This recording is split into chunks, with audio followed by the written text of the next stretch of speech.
Ada belit, ada pagar yang belit. Nah, ada muka belit dan pagar. Satu motor warga di Jalan Reviva, Kertapati, Palembang hilang dicuri. Aksi dua pelaku terekam kamera pengawas saat beraksi pada dini hari ketika pemilik rumah tengah tidur. Dalam rekaman, salah satu pelaku berjaga sambil mengawasi situasi, sementara rekannya merusak gembok pagar lalu membawa kabur motor korban. Warga sempat melihat keduanya, namun tak curiga jika mereka pencuri. Pas subuh Pak kalau ketahuan.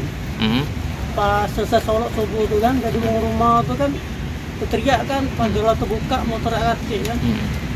Jadi langsung ke depan sama mertua itu kan, motor memang RT. Langsung ada juga CCTV yang di depan rumah. Pas ingat tuh ada dua kan, macam motor vario putih. Itu sekitar setengah tiga Pak. Kamu juga udah tunggu kayak 10 menitan tuh naik motor itu kan. Ada juga Gojek yang jingok kan, cuman dia agak siren ngomongnya.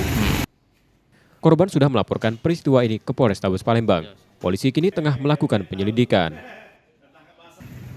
Yudi Kiswanto, Kompas TV, Palembang, Sumatera Selatan.